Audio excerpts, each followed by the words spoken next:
Already ಒಂದು ಸತಿ ಹಿಂಗೆ ಆಗಿತ್ತು ಅಂತ ಹೇಳಿ ಉಗಿದು ಬಿಟ್ಬಿಟ್ಟಿದೆ. ನಾನು ಮಾತಾಡ್ಸೋಕ್ಕೆ ಹೋಗ್ತಿರ್ಲಿಲ್ಲ. ಇದ್ದೇ ಕಿತ್ತೋದ ಫ್ಯಾಮಿಲಿ ಪರ್ಸನ್ ಬಂದ್ಬಿಟ್ಟು ಇದ್ದೇ ವ್ಯಕ್ತಿ ನಾನು ಯಾರಿಗೆ ಗಿಫ್ಟ್ ಬೀಸಾಕ್ತಾಯಿದ್ದೀನಿ ಆ ವ್ಯಕ್ತಿನೇ ನಮ್ಮ ಮನೆಗೆ ಬಂದುಬಿಟ್ಟು ಅದು ಕರೆದಿಲ್ಲ ಅಂದರೂ ಮನೆಗೆ ಬಂದು ಮಾತಾಡಿಸ್ತಿಲ್ಲ, ಮುನ್ಸ್ಕೊಂಡು ಬಿಟ್ಟಿದ್ದಾಳೆ ಹಂಗೆ ಹಿಂಗೆ ಅಂತ ಎಲ್ಲ ಹೇಳ್ಕೊಂಡು ನನ್ನ ಮನೇಲಿ ಕೂತ್ಕೊಂಡು ಆಮೇಲೆ ಈ ಸಂಬಂಧನ ಪ್ಯಾಚ್ ವರ್ಕ್ ಮಾಡ್ಕೊಂಡು ಇಟ್ಕೊಂಡಿದ್ರು.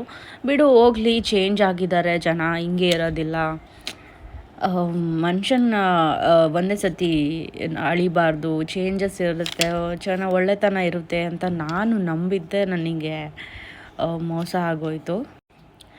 ಬೇಸಿಕಾಗಿ ಹೇಳೋದಂದರೆ ಇವ್ರುಗಳ ಬಗ್ಗೆನೇ ಇಡೀ ಊರೇ ಉಗಿತಾ ಇರುತ್ತೆ ಚೀತು ಅಂತ. ಆ್ಯಂಡ್ ಯಾರೂ ಮೂಸು ಕೂಡ ನೋಡ್ತಾ ಇರಲ್ಲ ಇವರು ಬಾಳು ನೋಡಿಬಿಟ್ಟು. ನಾವೇನೋ ಹೋಗ್ಲಿ ಬಿಡು, ಎಲ್ಲರೂ ಮಾಡೋ ಥರ ನಾವು ಮಾಡೋಕ್ಕೆ ಹೋಗಬಾರ್ದು ಅಂತ ಹೇಳಿ ಒಳ್ಳೆತನ ತೋರ್ಸೋಕ್ಕೆ ಹೋದ್ರೇ ಬ್ಯಾಕ್ ಸ್ಟಾಪ್ ಮಾಡೋದು. ಸೊ ಇದರಲ್ಲಂತೂ ಒಬ್ಬೊಬ್ಬೊಬ್ಬ ಎತ್ತಿದ ಕೈ ಇದ್ದರಿದ್ರ ಫ್ಯಾಮಿಲಿ ಇವ್ರುಗಳು. ನನಗೆ